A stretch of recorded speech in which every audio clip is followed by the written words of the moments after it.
Bienvenue, nous sommes le vendredi 17 janvier et il est l'heure de retrouver le plateau de Plus d'actu. Une semaine à nouveau chargée avec hier les vœux du Parti Socialiste qui accuse l'EMR de flirter avec l'extrême droite. Alors, quelle est la position du Parti Socialiste dans les négociations bruxelloises? Le Parti Socialiste qui se prépare à l'opposition au fédéral. On va en parler avec un député fédéral, un jeune qui monte, proche du président des socialistes bruxellois. On accueille Khalil Awasti. Bonjour Khalil Awasti, bienvenue, c'est Plus d'actu, une semaine chargée, on l'a dit, notamment beaucoup de monde dans les rues de Bruxelles pour manifester en faveur des pensions. Ils ont raison de s'inquiéter de ce qui est étudié en ce moment par la probable coalition fédérale Arizona. Mais je pense qu'ils ont plus que raison de s'inquiéter. En effet, les pensions, c'est finalement quoi? C'est ce à quoi on contribue quand on travaille pour pouvoir, lorsqu'on arrête de travailler parce que l'âge vient, pour pouvoir passer des jours tranquilles, des jours heureux et ne pas se cantonner finalement à devoir survivre, mais aussi vivre, avec avoir des loisirs et ainsi de suite. Or, lorsque l'on regarde les premières notes socio-économiques qui ont été présentées par Bart De Wever et qui sont en négociation pour l'instant, ce à quoi on assiste, c'est une casse sociale avec des économies principalement et notamment dans les pensions et dans le secteur et différents secteurs de la sécurité sociale. Mais est-ce qu'on a les moyens de maintenir ces régimes préférentiels, ces départs à la pension à 55 ans, par exemple pour des chauffeurs de train, des policiers, des militaires? On rappelle que ça avait été octroyé au 19e siècle, parce qu'à l'époque, le train c'était considéré comme dangereux, mais est-ce qu'aujourd'hui un chauffeur de train fait un métier plus dangereux ou plus lourd que, je sais pas moi, un chauffeur de poids lourd? Est-ce qu'on doit donner le privilège aux militaires, aux policiers, comme on le faisait au 19e, parce qu'ils rendent un service à la nation?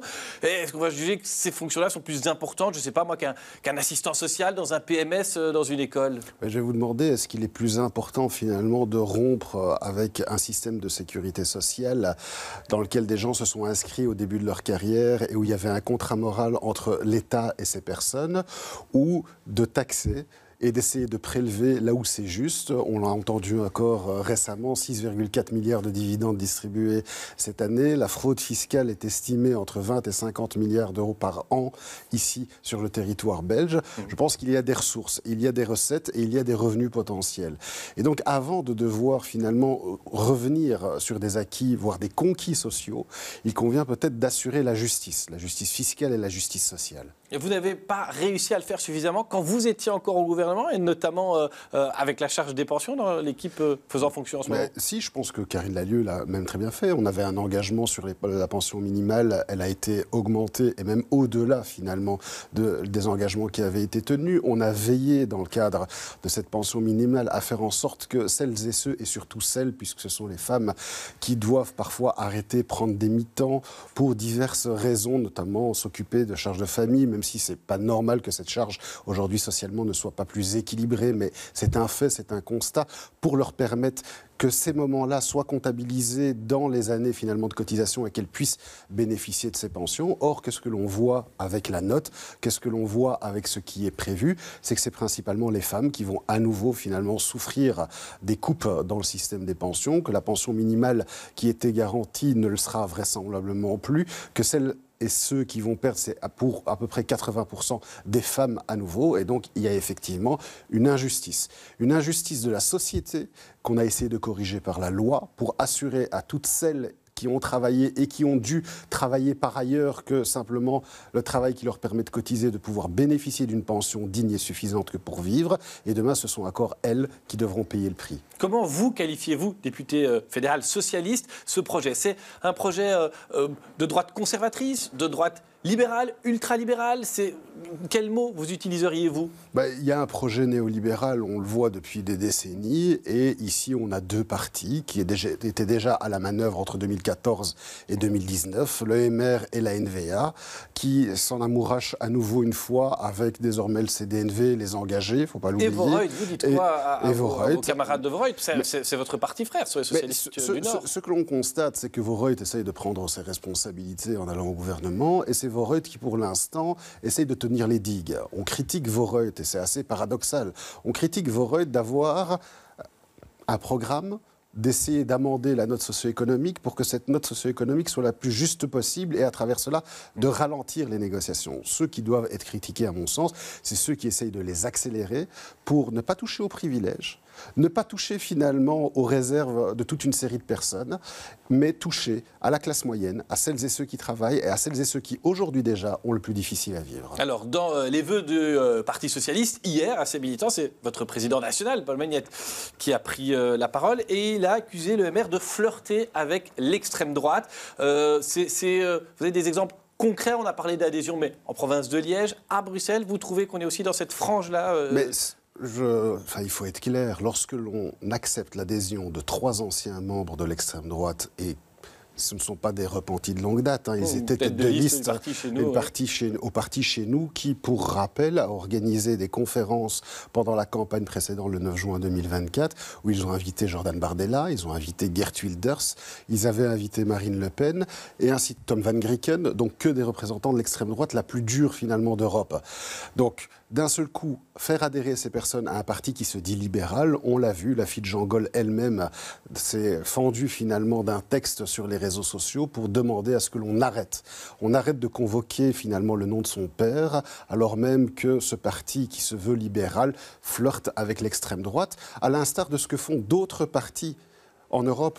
On le voit en France, on l'a vu aux Pays-Bas, on le voit en Autriche. C'est pas le retour des expressions choc type le bruit des bottes. Loreton Koenings avait parlé de ça pour qualifier le gouvernement Michel. Mais ce n'est pas le retour d'expressions choc, ce sont des constats quand 3 personnes qui appartiennent à l'extrême droite adhèrent à un parti qui se dit libéral. Je suis désolé, mais il faut pouvoir le dénoncer, il faut pouvoir le dire, et il faut pouvoir aussi dire que c'est fait à des fins politique, puisqu'on l'a vu dans toute une série de circonscriptions, il n'y avait pas de partis d'extrême droite qui se sont présentés.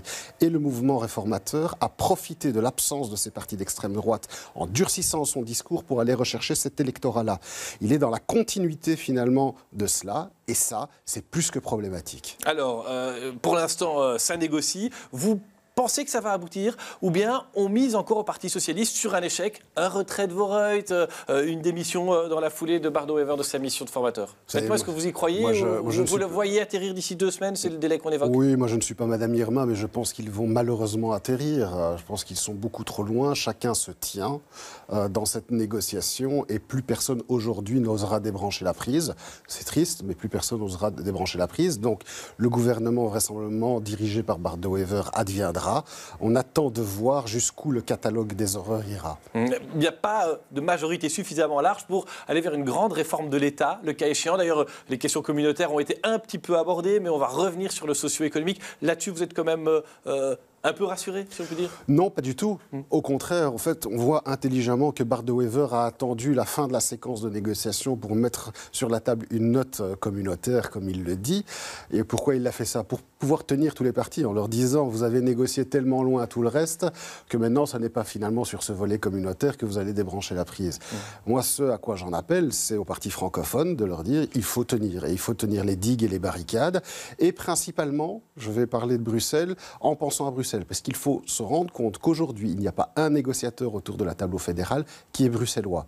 On parle beaucoup de Bruxelles sans les Bruxellois. Ce serait inadmissible si on parlait autant de la Flandre sans aucun Flamand autour de la table. Il y a un des négociateurs qui effectivement est wallon, qui est venu ici sur BX1 dire qu'il fallait penser à fusionner les zones de police. C'est Maxime Prévost, le président des engagés.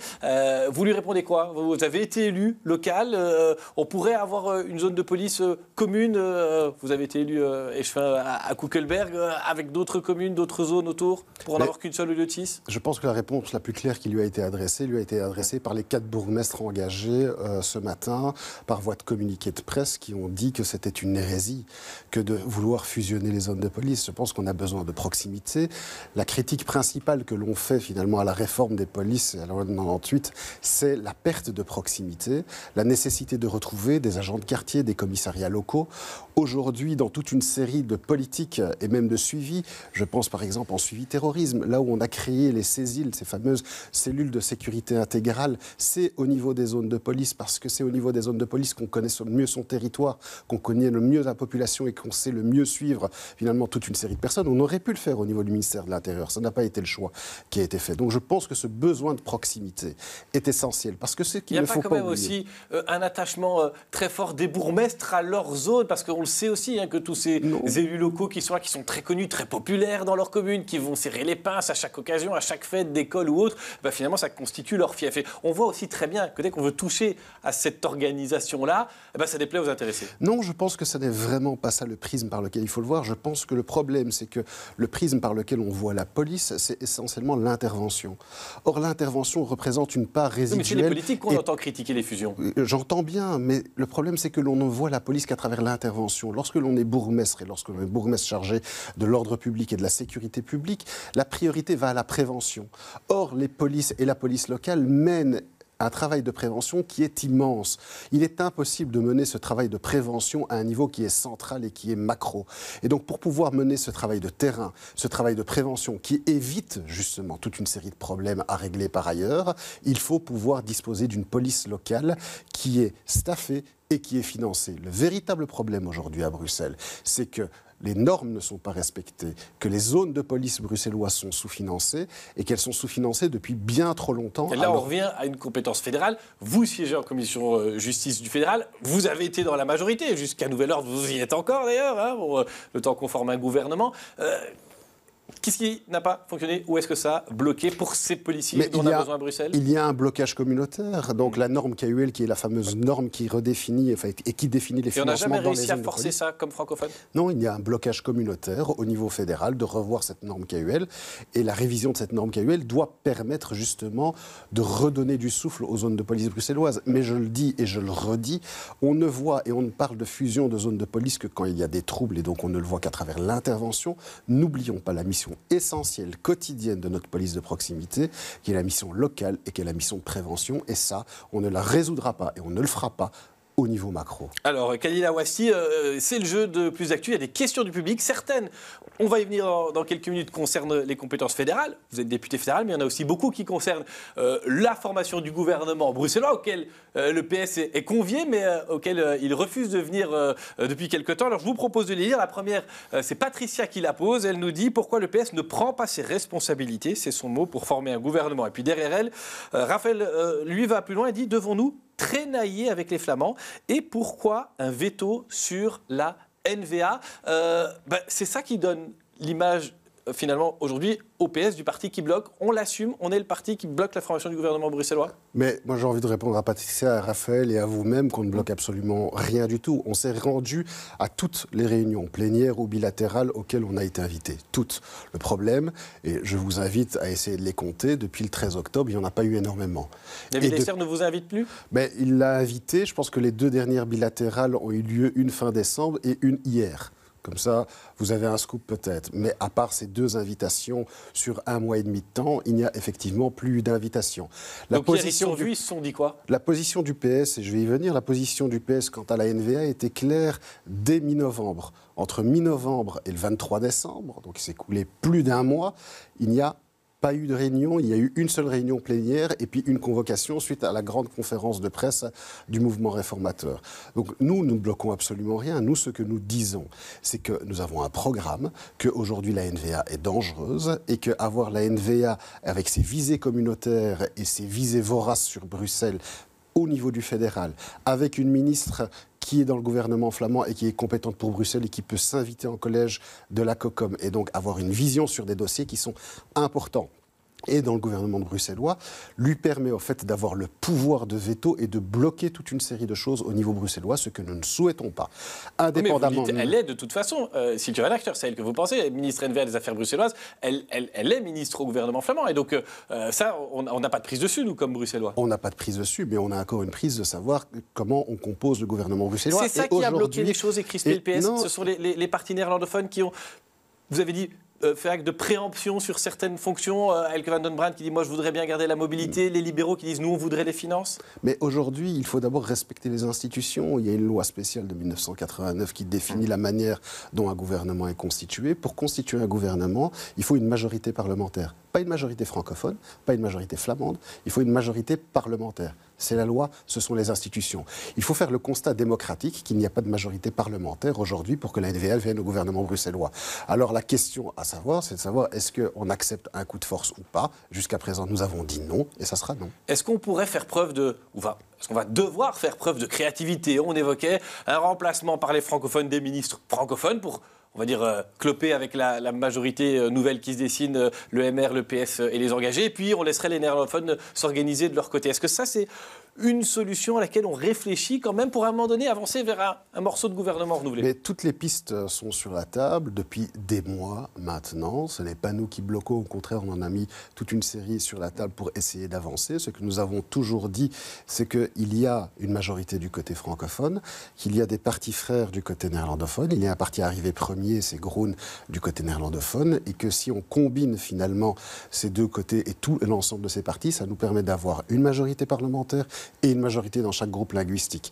On comprend. Attendez, alors vous mettez quel parti dans la majorité côté néerlandophone? Il y a Groen, il y a Vooruit pour le Parti Socialiste, l'Open VLD et le CDNV. Mais le CDNV ne veut pas monter, Benjamin Dahl l'a dit et redit, alors quoi, il faut que Sami Mehdi s'en mêle? Il faudrait voir si ce qu'a dit Benjamin Dahl est exactement ce qu'on lui fait dire et ce qu'il pense, puisque je pense, et de ce que j'en ai compris, la fermeture n'est pas totale dans le chef du CDNV. Il faut voir, il souhaite se sentir respecté, et c'est compréhensible de pouvoir se sentir respecté, et à partir du moment où on a des responsabilités, de pouvoir influer. Mais aujourd'hui, en tout cas, il n'y a pas d'accord pour la NVA, donc il faut trouver une autre forme d'accord, et je pense que la majorité avec les partis frères en plus de Groen est la seule majorité alternative possible du côté néerlandophone. Et ça, c'est sans doute c'est une forme d'ouverture que vous faites, en tout cas de relance, parce que David Leister était là la semaine dernière, lui, il actait le blocage, vous lui dites non, continuons à travailler sur la piste que vous venez d'évoquer. C'est aussi à lui que vous adressez. Je pense que Ahmed Laoué, je le lui dis depuis des semaines. Et donc voilà, nous ne sommes pas formateurs. David Leister est formateur du côté francophone et pour l'ensemble du gouvernement. Elke van den Brand est formatrice du côté néerlandophone. Il leur appartient de réunir d'abord l'ensemble des partenaires potentiels, puisque, je vous le dis, il n'y a plus de réunion depuis de nombreuses semaines.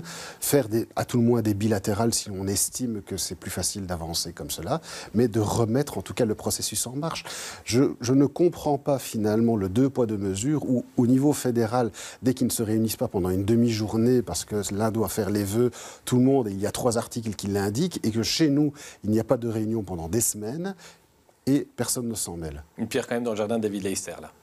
Je l'invite finalement à relancer un tour d'invitation et un tour de bilatéral. Je voudrais quand même vous faire commenter une déclaration qui a fait du bruit cette semaine. C'est un de vos camarades, il est socialiste, il ne siège plus à la région. Il s'appelle Rachid Madran, il connaît bien le Parlement bruxellois puisqu'il l'a présidé pendant la dernière législature. Et voilà ce qu'il disait à Fabrice Grosfilet cette semaine. Après 7 mois, j'ai entendu le président du VOCA, j'entends les associations, j'entends les administrations. Tout le monde aujourd'hui demande un gouvernement. Essayons au moins de discuter. Est-ce que c'est un tabou de discuter avec les partenaires qui composent le Parlement bruxellois? Vous savez, j'ai été président pendant 5 ans. J'ai travaillé avec les NVA. Jamais, à aucun moment, les membres de la NVA qui siégeaient au bureau et au bureau élargi ont remis en question le statut de Bruxelles. Donc moi, je pense qu'aujourd'hui, on doit au moins faire le constat qu'on peut continuer à parler. Ou alors on considère que cette région est devenue impossible à gérer. Khalil Awasti, est-ce que quand Rachid Madran parle comme ça, il est représentatif au moins de l'avis de certains militants socialistes? Je pense qu'il est représentatif de lui-même. Voilà, désolé d'être aussi direct avec vous, mais le bureau politique du Parti socialiste s'est réuni le 2 décembre et a voté à l'unanimité, finalement, suite à une présentation par notre président des différentes discussions et de là où ça en était, a voté à l'unanimité le fait de ne pas entrer en négociation avec l'ANVA. Le bureau politique, c'est notre instance démocratique qu'il connaît bien aussi, puisqu'il était candidat à la Fédération bruxelloise du Parti socialiste. Et donc ce bureau politique, qui est notre instance démocratique, l'a dit. Or, et j'aimerais revenir à nouveau sur un sujet, c'est pas qu'on refuse de discuter. Nous avons répondu à l'ensemble des demandes de réunion, qu'elles soient plénières ou bilatérales. On s'y est systématiquement rendu. Donc il n'y a pas de refus de discuter dans notre chef vis-à-vis de David Leister. Il y a un refus de travailler avec un parti nationaliste. Alors M. Madran indique qu'il a travaillé avec eux quand il était président. Tant mieux pour lui. Je sais aussi que par le passé, il a négocié avec la NVA en 2011 et qu'on a eu les pires réformes que l'on doit encore voir aujourd'hui en matière de regroupement familial, de droit de la nationalité. Place au Parti socialiste? On pourrait en douter à vous entendre. C'est pas à moi à dire qui a sa place ou pas au Parti socialiste. Je pense qu'il y a aussi des instances pour cela, mais je pense qu'il est très isolé lorsqu'il dit ça. Il est peut-être même seul lorsqu'il indique cela. Je sais qu'on a essayé de faire réagir Nawal Benamou, qui a confirmé le mandat du bureau politique. Et je vous confirme aujourd'hui que le bureau politique s'est prononcé et qu'il n'y a pas d'autre décision à ce jour que celle-là. On va revenir aux questions du public, parce qu'il y en a qui concernent des matières que vous traitez personnellement aussi au fédéral. Je me retourne donc vers la régie. Première question, Samia, qui évoque les prisons. C'est un dossier que vous suivez. Et elle nous dit, elle n'y va pas par quatre chemins, hein. Il y a chaque semaine de nouveaux problèmes dans les prisons. C'est un monde sans espoir. Celle de Aaron ne vaut pas mieux que les autres. Et elle ajoute, j'y ai travaillé, je sais de quoi je parle. Et puis il y a une autre question qui part dans un autre domaine et même un autre côté du monde. C'est Charles qui nous dit, n'y a-t-il pas un paradoxe à vous associer dans des communes avec le PTB qui soutient l'oppression des musulmans en Chine populaire? Deux questions différentes. D'abord, peut-être la question de Charles sur les alliances avec le PTB. Comment ça se passe dans des communes comme à Forêt, où vous êtes alliés, alors qu'ils sont dans l'opposition? Ils étaient dans une opposition assez dure à la région et ils vont être dans l'opposition avec vous au fédéral. Mais ça, on l'a toujours dit, hein, l'alliance avec le PTB au niveau local n'a jamais été le premier choix. Nous aurions pu, si c'était vraiment un premier choix, aller avec le PTB dans d'autres communes. Ce n'était pas le choix que nous avons fait. Et d'ailleurs, on est conscient que le PTB, aux dernières élections communales, a présenté, je pense, des listes dans 26 communes. Et ce ne sont que des communes où il y avait une présence socialiste forte. Donc nous ne sommes pas naïfs, finalement, sur l'intention finale du PTB. Et sur la question de Charles, je vais y venir. Il y avait une réalité arithmétique et une impossibilité de l'autre côté de faire autrement. Je prends l'exemple de Forêt. Il y avait l'impossibilité d'aller avec la liste MR défi au niveau de Forêt. Pourquoi c'est impossible ? Parce que les négociations patinaient, parce qu'il y avait une absence de volonté d'écouter, de se mettre même à table, de discuter, d'avoir un programme. Et donc, dans ce cadre-là, il a été fait le choix, effectivement, vu l'arithmétique, d'aller avec le PTB. Molenbeek est une autre situation, où Molenbeek, vous voyez effectivement que là, arithmétiquement, il était impossible de faire autrement. À Mons, pour prendre cet exemple-là, c'était aussi une question peut-être personnelle et de parti. Et Ascarbeek, Ascarbeek, vous remarquerez qu'il y avait la possibilité, et il y aurait la possibilité d'y aller, et qu'à ce jour, on maintient des contacts, que ce soit avec le mouvement réformateur et avec Défi, pour pouvoir essayer de trouver une majorité. Ça aboutira bientôt, Ascarbeek? Vous avez des infos, des retours? Je sais que ça discute du fond des dossiers. Je pense que la confiance se construit. Elle était pas très présente au début. Ça reste un must pour le PS d'avoir le majorat Ascarbeek, ou bien pour aboutir à un moment donné, on pourrait trouver une formule de compromis? Vous savez, on n'est pas à la foire, on n'est pas en train de tirer une floche et avoir un second tour ici. Il y a un résultat démocratique, le Parti socialiste est le premier parti, Hassan Cohen-Chou au Parti socialiste est le premier score. Et il y a une logique démocratique à faire en sorte que Hassan devienne bourgmestre de Schaerbeek. Alors, pour les questions de Samia et sur les prisons, il nous reste 1 minute 30, à propos de celle de Aaron, qui, dit-elle, ne vaut pas mieux que les autres, et elle évoque un monde sans espoir. On a raté la prison de Aaron, ce village pénitentiaire, comme on l'appelait? Mais on n'a pas raté que la prison de Aaron, on rate la gestion des prisons depuis aujourd'hui plus d'une vingtaine d'années. Oui, mais c'est quand même catastrophique quand on parle d'une nouvelle prison toute neuve. Oui, mais ce n'est parce qu'en fait, on greffe une prison toute neuve sur un système qui est défaillant depuis 20 ans. En réalité. Et un nouveau préavis, un gardien de prison à Rennes qui a reçu un cocktail Molotov sur sa... agressé chez lui, effectivement. Il a raison de s'inquiéter, lui aussi. Oui, je pense qu'il a raison. Et sincèrement, j'aimerais exprimer mon soutien plein entier aux gardiens de prison qui font un métier difficile, dont ils indiquent eux-mêmes que la situation, finalement, dans les prisons est désastreuse. Et meilleure sera cette situation dans la prison, plus facile sera leur travail. Et je pense qu'il faut pouvoir les soutenir. Et pour pouvoir les soutenir, il faut faire en sorte que les personnes qui sont détenues le soient dans des conditions de dignité humaine. Aujourd'hui, c'est pas possible de maintenir de la dignité humaine dans une cellule de 9 mètres carrés lorsque vous êtes 2 ou 3 avec des lits au sol. Et c'est encore intimité. Le cas à Aaron comme ça? Mais à Aaron, normalement, ça n'est plus le cas, mais vous allez à Saint-Gilles. Vous savez qu'à Saint-Gilles, il y a 60 cellules. 60 cellules qui n'ont pas de fenêtres. Où les détenus mettent du carton et des couvertures pour bloquer l'entrée du froid dans leurs cellules. Aujourd'hui, les températures sont à 0, sont même négatives. C'est tous les matins des gardiens de prison qui vont voir ces détenus qui sont 2 par cellule et qui s'inquiètent de devoir trouver quelqu'un mort de froid le lendemain matin. C'est pas tenable et c'est normal qu'il y ait des tensions et donc de l'insécurité pour les gardiens de prison et pour tous ces agents pénitentiaires qui font un travail remarquable. Il nous reste quelques secondes, Khalil Awasti. votre président sera présent aux vœux, Ahmed Laouej, ce dimanche, qui vont se tenir à Bruxelles pour la fédération. Il est malade ces jours-ci, il n'était pas à ceux du parti hier. Il va venir, il doit dire quoi dans son discours d'après vous? Il était très souffrant, malheureusement je pense qu'il va de mieux en mieux et qu'il sera présent dimanche pour ce qu'il doit dire. Ce n'est pas à moi à dire. Et en quelques secondes, s'il devient ministre, il ne pourra plus être président des socialistes bruxellois. La fonction vous intéresserait? Il y a pourvoir. Il y a effectivement une incompatibilité statutaire. Pour ce qui concerne la fonction, vous savez, c'est pas à moi de définir si elle doit m'intéresser ou pas. Je pense que le ou la présidente future va devoir rallier autour de lui. Mais vous pensez que c'est un job pour vous de penser la stratégie socialiste sur Bruxelles? On a l'avantage à Bruxelles d'avoir beaucoup de potentiels candidates et candidats qui ont des qualités et qui peuvent rallier. On verra si je fais partie de ces candidats ou de ces candidates. Merci Khalil Oassi d'être venu répondre à toutes ces questions. Le journal à 18h vous sera présenté par Valérie Leclerc. Les experts demain, bien c'est Stéphanie Meyer qui recevra le PTB Dirk De Block et la MR Aurélie Tchekalski. Belle fin de semaine.